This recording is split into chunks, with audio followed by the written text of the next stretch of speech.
Kita itu sedang masuk ke era baru, di mana semua itu berubah dengan sangat cepat. Perkembangan teknologi, baik artificial intelligence, metaverse, decentralized finance, semua itu berubah dengan sangat cepat. Dan gua rasa ini akan merubah cara kita hidup, cara kita bekerja, cara kita bertransaksi, dan bahkan cara kita menggunakan uang seperti yang kita tahu. Kita sedang masuk ke dalam dunia yang disebut dengan attention economy. Ini adalah dunia di mana Kylie Jenner itu bisa jadi bilioner dari jualan makeup lewat sosial media. Di mana Mr. Beast itu bisa bikin 100 juta dolar revenue dari jualan burger. Di mana Conor McGregor bisa bikin whiskey senilai 600 miliar US dollar. Ini adalah era baru di mana attention itu adalah semuanya ya. Ini udah dibuktikan bahwa kita tahu banyak banget YouTuber bodoh yang dapat uang banyak karena dia bisa gain attention untuk dirinya. Ini adalah era di mana anak umur 20-an tahun ya, bahkan teman-teman gua ada yang gua tahu itu mempunyai income lebih besar dibanding banyak direktur dari perbankan yang ternama di Indonesia tanpa pengalaman kerja di korporat sekalipun. Kalian sekarang nonton ini di sini sekarang, kalian klik video ini itu karena kalian pengen belajar investasi. Jadi kalian dengerin apa yang bakal gua omongin secara detail karena gua akan ngajarin gimana caranya kalian manfaatin attention ekonomi ini untuk dapetin uang yang nggak pernah kalian lihat sebelumnya. Kalau kalian cari tentang investasi yang terbaik untuk pemula ya, yang nggak perlu bayar fee besar ke manajemen investasi, kalian nggak perlu mulai dengan modal besar dan cocok untuk pemula, ini adalah video untuk kalian. Di video kali ini, gue akan kasih kalian 3 sistem plug and play ya, yang gue yakin kalian akan ngalahin semua manajer investasi di Indonesia kalau kalian ikutin dengan detail. Jadi selama 20 menit ke depan ya, ambil buku, ambil kertas, kalian catat apa yang akan gue ajarin di sini. Karena kalau kalian bahkan nggak punya cuma waktu 20 menit untuk investasi waktu kalian untuk nonton video ini, ya gue rasa informasi yang gue taruh sini juga nggak akan ada gunanya. Di sini, gue punya 3 alasan kenapa menurut gue aset ini merupakan justru aset investasi yang terbaik. Yang pertama, aset ini itu beginner friendly. 2, uang dan talent banyak yang masuk dan industrinya itu sedang meledak. 3, aset yang paling memanfaatkan attention ekonomi yang gue bahas di awal. Jadi ini aset yang benar-benar paling memanfaatkan yang namanya attention ekonomi. Apa sih yang dimaksud sebenarnya dengan aset yang beginner friendly? Maksud gue itu adalah bagaikan kalian main game nih. Misal kalian main game, tapi di mode difficulty yang gampang. Bukan kalian mulai dari yang paling susah. Nah ini justru adalah alasan kenapa orang banyak mulai ke investasi, akhirnya keluar, kapok dan justru takut. Karena mereka ini masih pemula sebenarnya, belum ngerti banyak tentang investasi, ngelihat sekali nih workshop tentang, oh ini cara bikin kos-kosan. Lalu kalian bikin kos-kosan, pakai hutang pula ya, kamar cuma 3, akhirnya nggak dibayar, bayar orang segala macam, makin pusing kepala dan akhirnya berhenti investasi. Atau bahkan kelas menengah ke bawah, oh setiap bulan gue akan coba nabung emas, emasnya banyak tapi nggak naik harganya, malah turun selama 10 tahun terakhir. Karena kalian mulai investasinya dari difficulty yang susah. Jadi gue ajarin kalian untuk cari yang difficulty gampang dulu, biar gampang sebagai pemula.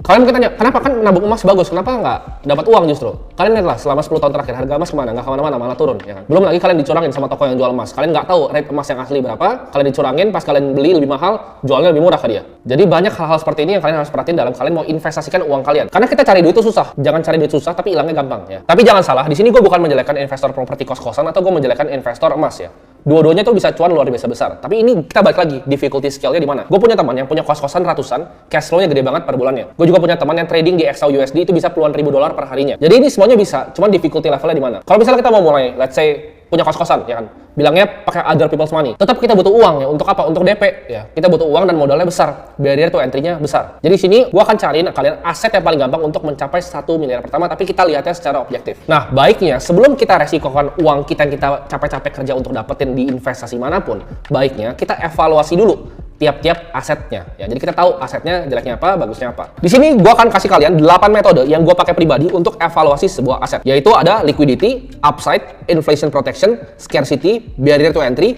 diversification, regular income, dan transparency. Di sini gua akan jelasin 8 matrix tadi yang gua pakai untuk evaluasi dengan bahasa yang sangat sederhana biar kalian gampang ngertinya. Liquidity itu apa? Gampangnya gini, seberapa cepat cash kita bisa jadi aset dan aset itu bisa balik jadi cash lagi. Simpel ya. Liquid. Kalau misalnya rumah itu nggak liquid. Kita beli rumah perlu waktu untuk jual rumah. Kita beli mobil perlu waktu untuk jual mobil. Kita beli handphone perlu waktu untuk jual handphone. Kalau liquid itu apa? Contohnya kita beli saham. Besok kita bisa jual walaupun cairnya mungkin T+2. Itu termasuk liquid. Yang kedua, matriksnya yaitu upside. Kira-kira potensinya itu bisa seberapa ya? Returnnya bisa berapa persen dan long term capital gain-nya berapa. Yang ketiga, inflation protection. Apakah aset ini proteksi kalian dari inflasi atau enggak? Itu yang ketiga ya. Dan keempat, scarcity. Apakah aset ini langka atau enggak? Kelima, barrier to entry. Untuk pemula susah nggak sih untuk mulai investasi di aset ini? Apakah butuh modal yang gede? Apakah butuh perizinan yang ribet? Apakah berurusan sama hukum? Jadi barrier to entry-nya gede atau enggak? Di sini gue nggak akan masukin aset kelas kayak private equity karena itu terlalu tinggi mungkin untuk barrier to entry-nya. Yang keenam, diversification atau diversifikasi. Apakah aset ini bisa didiversify atau enggak? Dan ketujuh, di sini ada regular income. Kalian bisa dapat income bulanan ya atau bunga bulanan dari aset ini atau enggak? Dan yang kedelapan adalah transparansi. Apakah aset ini transparan atau enggak? Oke, jadi kita pakai ya 8 matriks ini untuk ngejudge semua aset yang paling umum. Iya, gua tahu masih ada aset-aset kayak misalnya fine arts ya kan, seni lukisan, ada private equity, ada venture capital. Tapi di sini gua kasih yang paling umum yang kalian bisa akses aja. Oke, jadi langsung aja kita evaluasi bareng-bareng ya tiap asetnya dan kalian langsung lihat tabel di sini. Oke, kita langsung masuk aja ke tabelnya. Di sini ada saham ya, ada fixed income, ada real estate, ada gold, ada crypto. Fixed income itu obligasi ya, surat hutang. Jadi real estate itu adalah properti, gold itu emas, dan kripto ya. Kita cek dari matriks yang pertama, liquidity. Saham liquid atau enggak? Oh, saham itu liquid ya, dia checklist tuh. Yang kedua, fixed income, dia liquid atau enggak? Itu sebenarnya tergantung ya. Mungkin ada dari kalian yang bilang, oh fixed income tuh liquid, bisa dijual di pasar sekunder. Tapi ini gua ngomong untuk sebagian besar orang. Fixed income itu enggak liquid, biasa ada tenornya. Yang ketiga, real estate, liquid atau enggak? Properti udah pasti enggak liquid ya, karena jualnya butuh waktu, kita perlu ke agen dan segala macam. Emas, liquid atau enggak? Liquid, kita bisa jual di toko, besok langsung laku.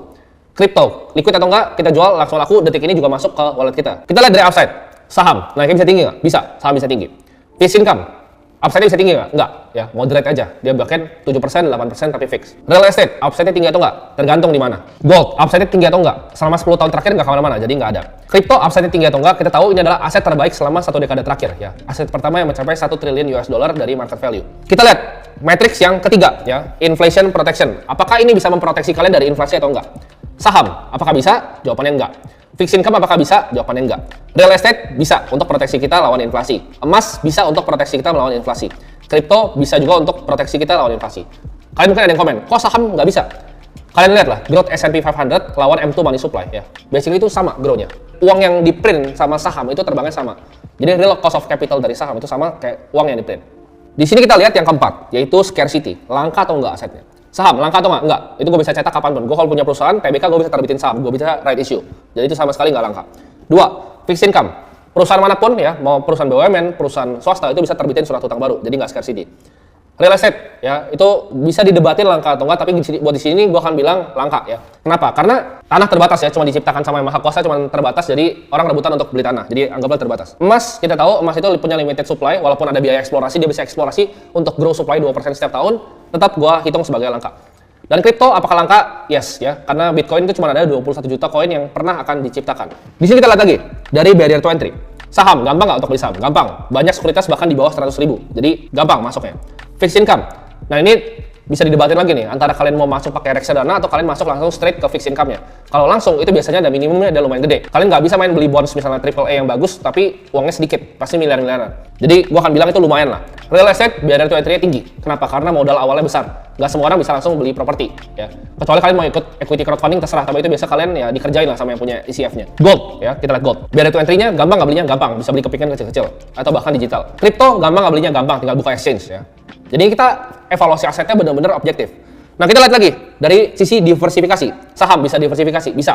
Kita bisa cross sektor ya. Kita bisa beli di perbankan, kita bisa beli di poultry, kita bisa nyebrang ke teknologi. Bahkan bisa cross negara, bisa di Indonesia, bisa di Jepang, bisa di Amerika. Fixed income bisa diversify. Ini bisa didebatin sih. Ini juga bisa debatin.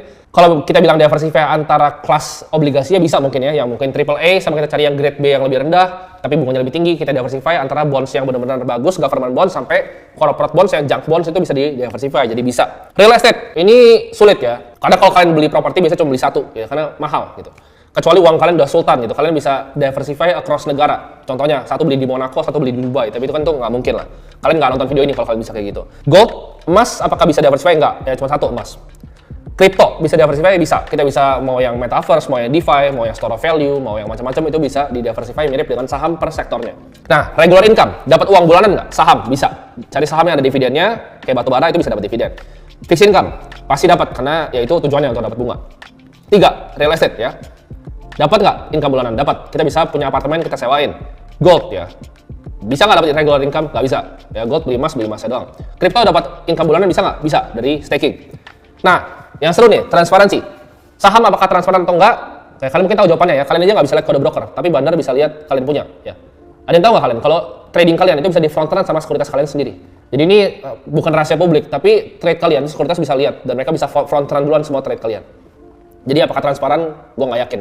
Karena kalian aja nggak bisa ngeliat DPS orang kok, tapi mereka bisa lihat kalian punya barang. Kedua, fixed income, apakah transparan? Ini gue nggak kasih contohin pakai Indo ya, karena di Indo ntar bahaya gue. Jadi gue contohin pakai di luar yang udah kejadian. Kita lihat Goldman Sachs terbitin bonds ya, 1MDB fund-nya dari Malaysia. Itu apa yang terjadi? Ditipu kan? Jadi apakah bonds transparan? Nggak juga. Dia bisa bohong bikin untuk ini, tapi untuk cuman raise capital doang. Itu bonds. 3, real estate. Apakah transparan? Yakin nggak lo transparan? Lu punya tanah nih, ya kan? Lu punya tanah, terus ada developer gede gitu. Developer gede mau bangun sebuah kompleks di tanah lu. Dia akan tawar pasti harga yang bagus. Nah, gitu. Jadi apakah transparan? Nggak juga. Terus ntar dia pakai berbagai macam cara lah untuk keluarin lu dari lahan lu sendiri. Jadi tanah lu apakah punya lu belum tentu gitu. Nah, gold transparan ya somewhat lah. Gue tahu ada kartelnya, ada mafianya, tapi gold somewhat transparan. Crypto, lu bisa lihat semuanya ya. Mau Ethereum lu bisa cek di Etherscan.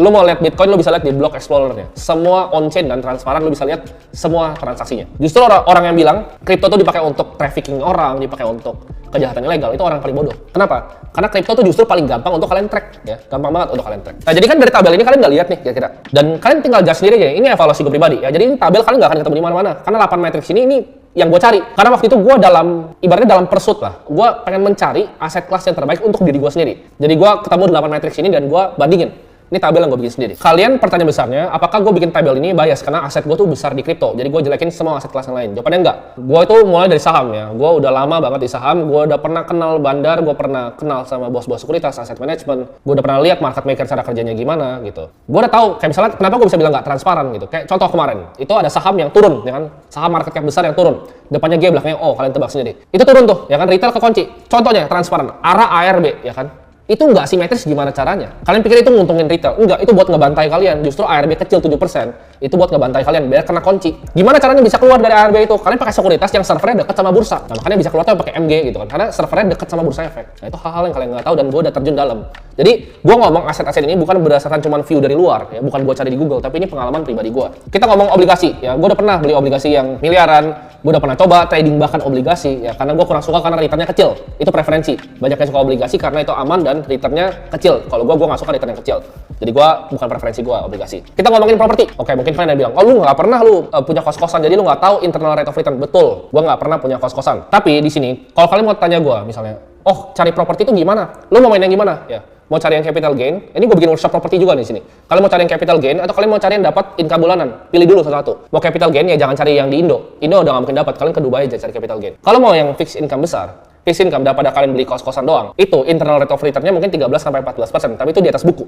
Tapi kalau kalian mau real return, kalian cari misalnya apartemen yang low class, dan kalian cari yang yieldnya tinggi. Oh, tapi kan apartemen yieldnya 2-3% kalau di Indonesia. Bisa cari ya. Ini langsung aja buka di OLX, Puri Park View itu 300-400 juta. Kalau misal kalian buka di Jendela 360 atau di tempat sewa lain, itu harga sewa per tahunnya. Studio yang 20-an meter gue lupa, itu hampir 9% yieldnya. 9-10%. Lu tinggal beli aja tuh apartemen. Ini gue kasih cheat sheet-nya, nggak usah ikut workshop. Dapat yield 10% ya per tahun dari properti. Kalau kalian mau 15, jangan main di yang hunian doang ya. Kalian bisa main di tempat, contohnya mau 15%, kalian bisa bikin office space ya kan, bikin tempat jadi bar atau jadi yang lain. Jadi propertinya dikembangin jadi F&B, jadi bar. Next ya gold ya. Gold kita tahu emas 1 kilo sekarang kalau gue beli pun 10 tahun lagi 1 kilo lagi. Jadi buat gue nggak ada gunanya. Dan yang terakhir kripto. Ini menurut gue punya proxy untuk melihat masa depan. Artificial intelligence, metaverse, DeFi, semua yang paling canggih-canggih, semua orang paling pintar yang gue tahu udah pindah ke industri ini. Jadi ini adalah evaluasi gue ya. Jadi ini evaluasi secara objektif karena gue udah pernah cobain semuanya.